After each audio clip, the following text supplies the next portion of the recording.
জয় যিশু।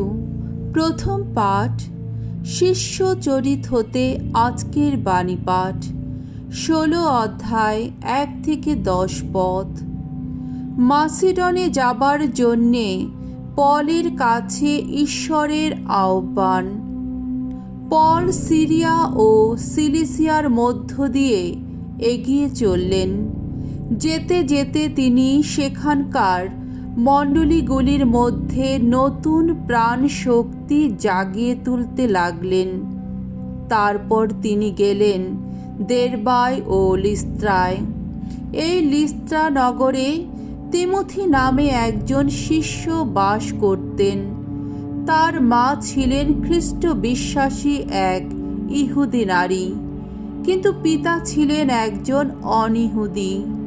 লিস্ত্রা ও ইকনিয়মের ধর্ম ভাইয়েরা তার সুখ্যাতি করত।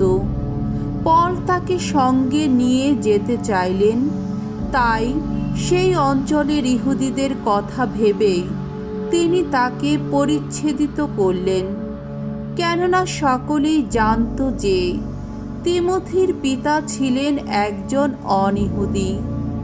পল ও তার সঙ্গীরা যে যে শহরে যেতেন, সেখানকার শিষ্য মণ্ডলীকে তারা প্রেরিত দূত ও জেরুসালেমের প্রবীণদের নির্দেশগুলি জানিয়ে তাদের তা পালন করতে বলতেন। ফলে মণ্ডলীগুলির মধ্যে খ্রিস্ট বিশ্বাস যেমন আরও দৃঢ়মূল হতে লাগল, তেমনি শিষ্যদের সংখ্যাও দিনে দিনে বাড়তে লাগল। পবিত্র আত্মা তাদের এশিয়া প্রদেশে বাণী প্রচার করতে নিষেধ করেছিলেন বলে পল ও তার সঙ্গীরা ফ্রিজিয়া ও গালাতিয়া অঞ্চলের মধ্য দিয়েই এগিয়ে চললেন। মিসিয়া প্রদেশের সীমান্তে পৌঁছে তারা বিথিনিয়া প্রদেশে যাবার চেষ্টা করলেন,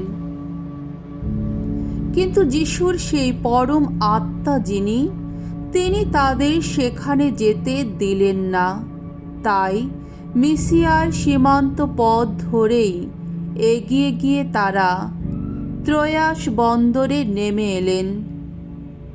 সেখানে রাত্রে পল একটি দিব্য দর্শনে দেখলেন। একজন মাসিডনীয় তার সামনে দাঁড়িয়ে তাকে অনুরোধ করে বলছে, আপনি মাসিডনে এসে আমাদের সাহায্য করুন। তার এই দিব্য দর্শনের পর আমরা সরাসরি মাসিডনে যাবার চেষ্টা করতে লাগলাম, কারণ একথা আমরা বুঝতেই পেরেছিলাম যে স্বয়ং ঈশ্বর সেখানকার লোকদের কাছে মঙ্গল সমাচার প্রচার করবার জন্যে আমাদের আহ্বান জানিয়েছেন। প্রভুর বাণী। ঈশ্বরকে ধন্যবাদ। শাম সঙ্গীত 100 অধ্যায় 1 থেকে 3 পদ এবং 5 পদ। ধুয়ো, নিখিল বিশ্ব ভগবানের শ্রুতিগান করো, ভগবানের জয়ধ্বনি করো সমগ্র পৃথিবী। ভগবানের সেবা করো পুলকিত প্রাণে, আনন্দের গান গাইতে গাইতে চলো তার কাছে যাই। জেনে রেখো ভগবান স্বয়ং ঈশ্বর, আমরা তো তারই রচনা, আমরা তো তার আপন জাতিরই মানুষ, আমরা তারই চারণভূমির মেষপাল। আহা, ভগবান কত না মঙ্গলময় তিনি, তার দয়া সে তো চিরকালেরই দয়া, তার বিশ্বস্ততা নিত্য সক্রিয় যুগে যুগান্তরে। বাণী বন্দনা। জয় মৃত্যুঞ্জয়, জয় তোমারই জয়। খ্রিস্টেরই সঙ্গে তোমরা পেয়েছ নবজীবন, তাই অন্বেষণ করো স্বর্গের সম্পদ। খ্রিস্ট যে আজ পিতার পাশে স্বর্গলোকে আছেন সমাসীন। জয় মৃত্যুঞ্জয়, জয় তোমারই জয়।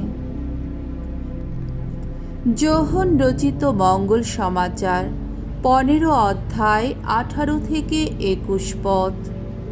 তোমাদের মনোনীত করে সংসার থেকে আমি তোমাদের পৃথক করে রেখেছি। এই জগৎ ছেড়ে পিতার কাছে যাবার আগে যিশু তার শিষ্যদের এই কথা বললেন, সংসার যদি তোমাদের ঘৃণা করে তবে জেনে রেখো, তোমাদের ঘৃণা করবার আগে আমাকেই ঘৃণা করেছে। তোমরা যদি সংসারের লোক হতে তাহলে সংসার তোমাদের আপন জন বলেই ভালোবাসত। কিন্তু তোমরা তো সংসারের লোক নও, বরং তোমাদের মনোনীত করে সংসার থেকে আমি তোমাদের পৃথক করে রেখেছি। সেই জন্যেই সংসার তোমাদের ঘৃণা করে। আমি যে কথা তোমাদের বলেছি তা মনে রেখো, দাস কখনো তার প্রভুর চেয়ে বড় হয় না। ওরা যদি আমাকে নির্যাতন করে থাকে তোমাদেরও নির্যাতন করবে। যদি আমার কথা কখনো শুনে থাকে তোমাদের কথাও শুনবে। তবে ওরা যে তোমাদের সঙ্গে অমন ব্যবহার করবে সবই ওরা করবে আমারই জন্যে, কারণ আমাকে যিনি পাঠিয়েছেন ওরা যে তাকে জানেই না। প্রভুর মঙ্গলময় বাণী। খ্রিস্ট প্রভু তোমার প্রশংসা হোক।